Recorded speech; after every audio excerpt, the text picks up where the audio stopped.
Hey guys, how's it going? Well, I'm down here in the dank, dark, gloomy shop on a weeknight, as a matter of fact, and we're here at the 99 Protege. So I'm doing a rare weekday video. I've got a wheel bearing replacement job here. If this focuses in, you'll see we're on the left side. And I've already replaced one wheel bearing on this car. I did the passenger side about a month ago, and now this one's failed, so got to dig in and do this. I thought I'd go ahead and make a video while I was at it because there's not really a good video on YouTube showing this procedure. So now what I'm going to show you is just how to disassemble everything and get the hub assembly removed off this car. What I do is I take the hub. You know, these got a wheel bearing that's pressed into the hub, so you have to have a press, and I don't have one. So I take that thing to a machine shop, and that machine shop is in the town I work at tomorrow, so I'm under the gun. I got to get this done tonight. As much as I don't like being out in the cold and all that, but it's got to be done, so come along and watch. Oh, and this noise you hear back here, this is my good old heating system for the garage here, which these things are called a space heater, and that's exactly what this is. It's just heating this space up where I'm sitting at, because this garage, if you'll notice up there, I don't know if you can see it very well, but those gaps there, that's open to the outside, so there is no heating in this garage. That's one reason I'm kind of looking forward to getting moved out of here.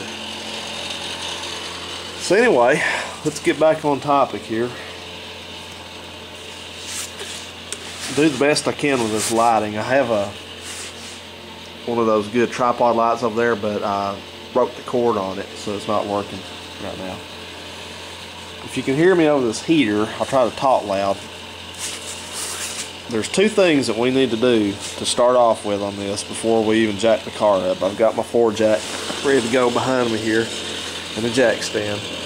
But you'll need to take this cover off, and there's a 32mm axle nut, under there that you'll need to loosen. You don't have to take it all the way off right now, but you need to loosen it up. So do that while it's on the ground, because it's hard to get it to not turn, obviously put it off the ground.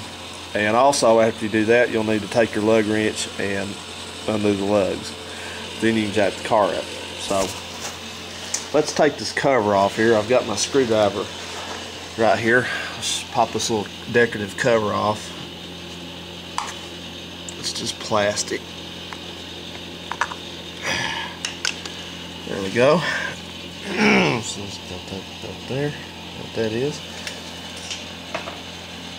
If you look in here, take a look at this. This is your axle nut, and I want you to notice something right here. You see the edge of that? You see how there's like a keyway, which is not a keyway, it just looks like one, and that axle nut's kind of swedged down in there. That's for a reason. That's to keep it. That's like it does the same thing as a cotter key. It just keeps it from, backing off, because the wheel rotates that same direction. So what we're gonna need to do before you can get that thing loose is you're gonna need to take something like this punch I've got here, and you'll need to open that up. Try not to destroy it, but take your hammer and the punch or whatever you need to use and kind of get that bent out so you can get this thing loosened up. And if it's anything like the other side, this nut is on there tighter than Dick's hat band. So you'll have to have a cheater bar and this thing, ratchet, and this is your axle nut. Sure, this is a 32. Let me just make sure for me. Yeah, it is. It's a 32mm.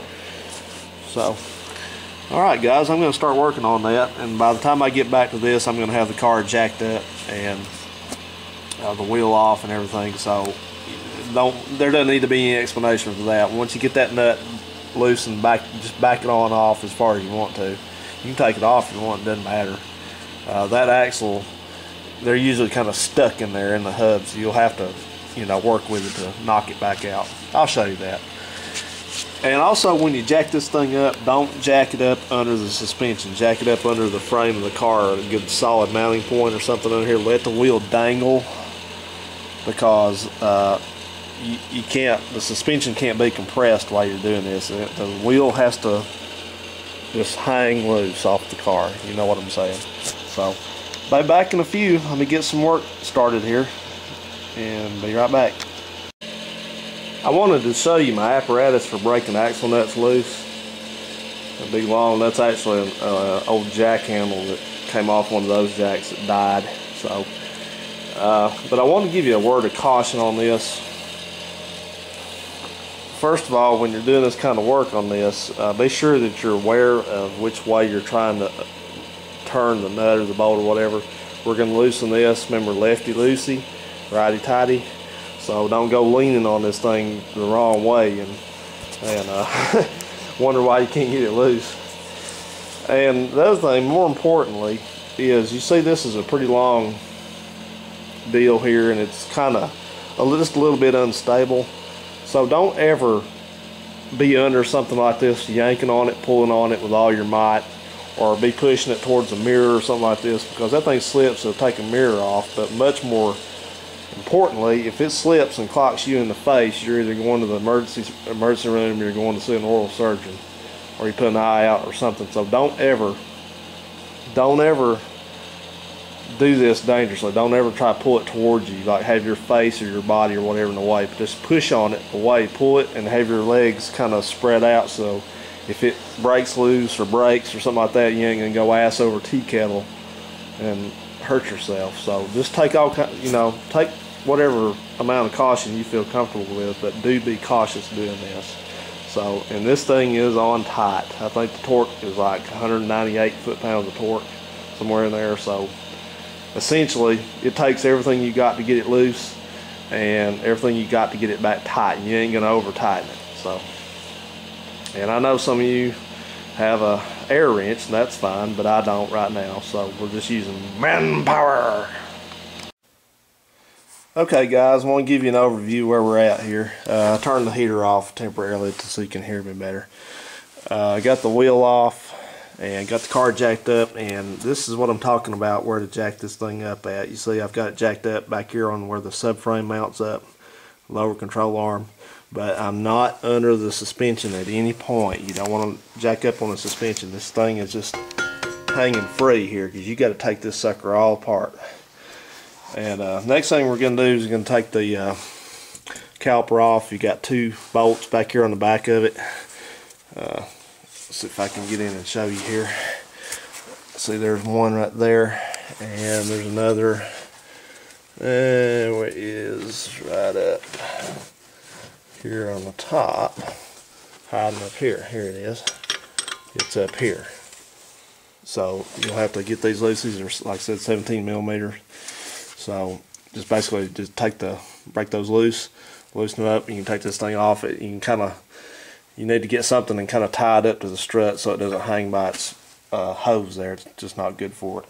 Just kind of be easy with it. And then this rotor should just slip right off. It's just a slip fit here. And here's, you can see I got the axle nut off. It's right there. And let me tell you, that thing was on there hard as hell. I think one of my nuts went rolling across the floor over there. I think I only got one left right now. I'm straining on that. But anyway, let's get at it.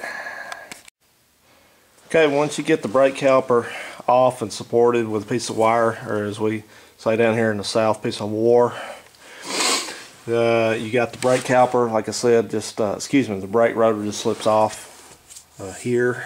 If you're up in the north where there's a lot of rust and salt and crap, it may not just slip off, but it's supposed to just be a slip fit. And what you may want to do at this point is you may want to start love tapping the end of this axle in. Now it's not going to go very far, but you want to may want to try to start getting it moving, because there's the axle back there. But these things oftentimes are just kind of seized in there, so just be careful with this. What I do usually is I use a big Phillips head screwdriver that just fits in this end right here, because you don't want to go wailing on the end of this thing and deform it, because then you can't get the nut, you can't get the dang nut to go back on it if you do that. So, and that stands pat for the other ones too. You're going to be taking this one off the tie rod, and then you got a ball joint down here you'll be taking out. So you don't want to, give you a word of caution ahead of time, don't be wailing on the end of any of this stuff trying to get them popped out, because next thing you know, when you put it back together, your bolts, your nuts ain't going to go back on. So I'll show you how to deal with all that, getting that loose in just a minute, but I'm going to go ahead and see if I can get this one started. And then what we're going to do next is you're going to take the cotter key out of this tie rod end. Sorry, let me get over here where you can see it. Take the cotter key out of this and discard it. Don't reuse the cotter key. And take this nut off, break it loose and take it off. I think this is a 17 also. It is. And loosen it up, and then once you get loosened up, I'll show you how you can start persuading this to pop out.